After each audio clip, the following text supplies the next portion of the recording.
In today's global environment, we need to have the ability to deal with data from many sources. Not all data is in Excel format. Sources for data can be in formats such as text files, Word documents incorporating tables, web pages, databases, etc.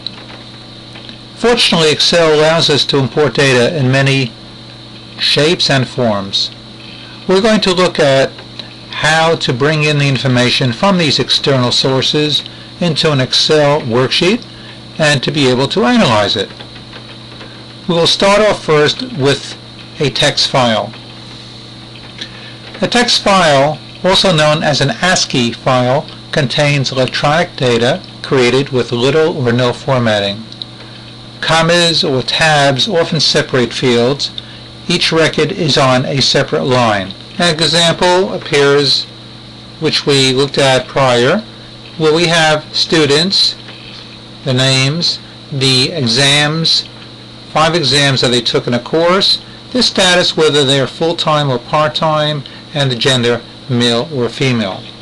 We'd like to import this into Excel, and we will now perform that technique. Let's first go to our spreadsheet where we'd like to place the information. In this case, I'm putting it in cell A3. We'll go up to the Data tab, and from there we're going to choose from text.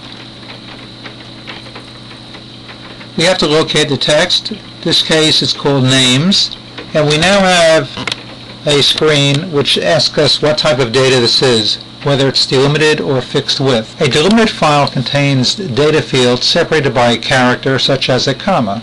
A fixed width field contains data fields of equal length with spaces between the fields.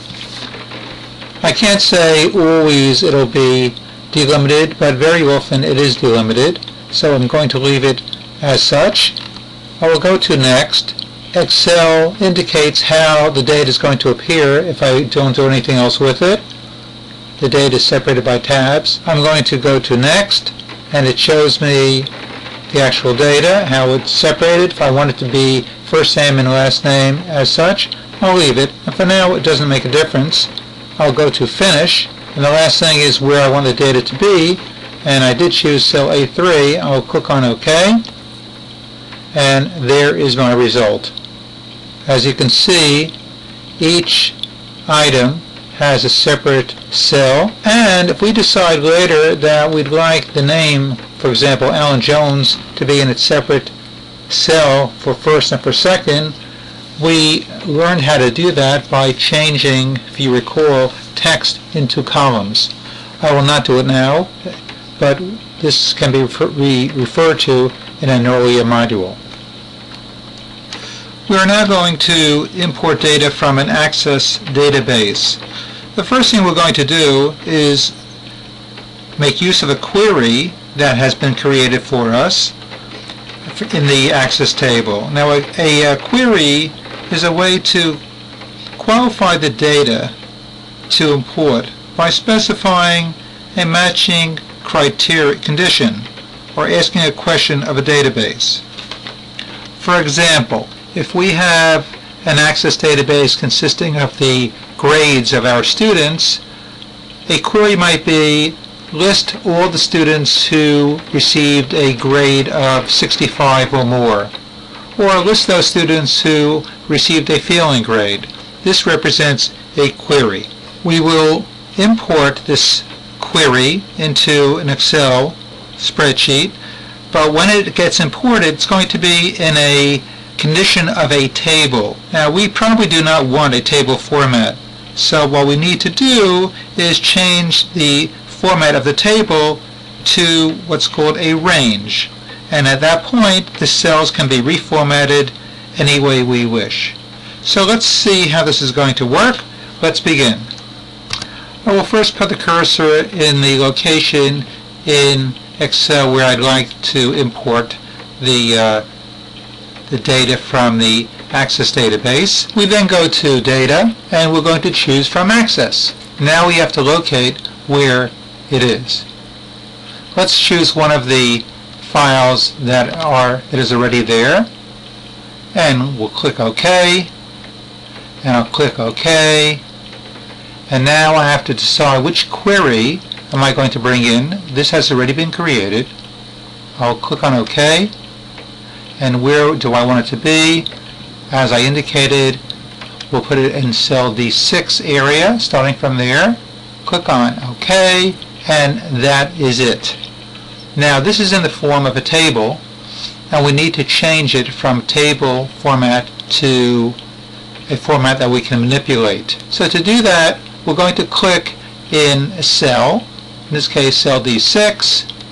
We will then right click and we'll choose table, and we'll go to where it says convert to range. It tells us it's going to change it. Yes, we know that. Click on OK. We now have what we wish. It is now in the appropriate format, which is not a table.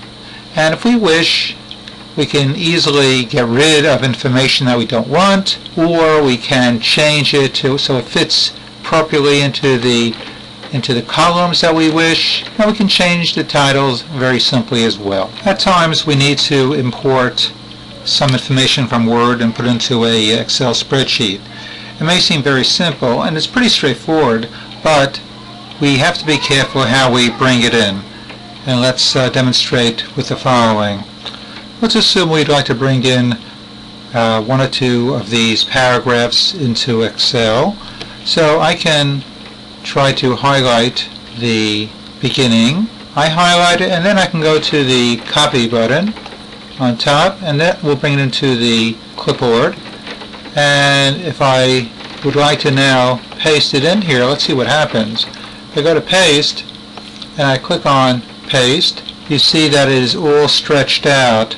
That is not how we want it to be, and it'll be very difficult to try to bring it back to the way we want it to look. So there should be another way to do that, and sure enough there is.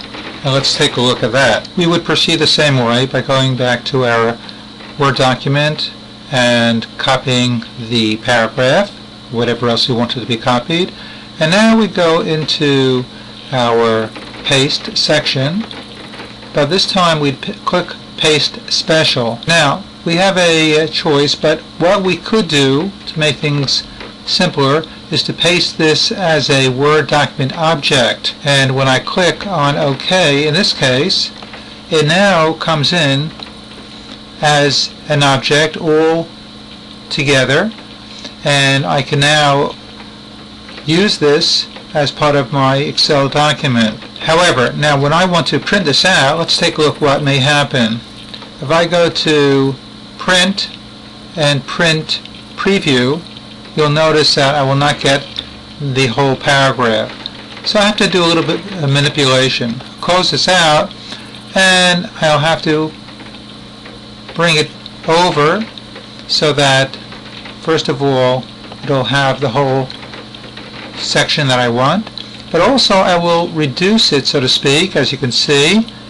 And now I'll take a look at it again, and let's see if it's any better.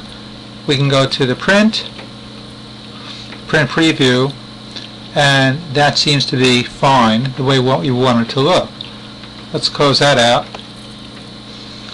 This is one of the ways to do it, by bringing it in as an object. There are other ways as well. This may be the simplest for most purposes.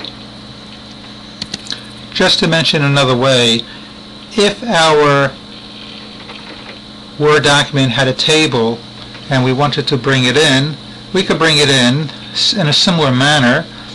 However, we could also manipulate the table by using what's called transpose, and that will change the vertical to horizontal position.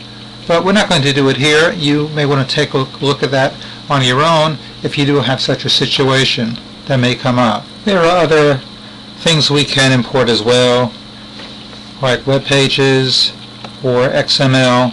However, we will not deal with this in this module.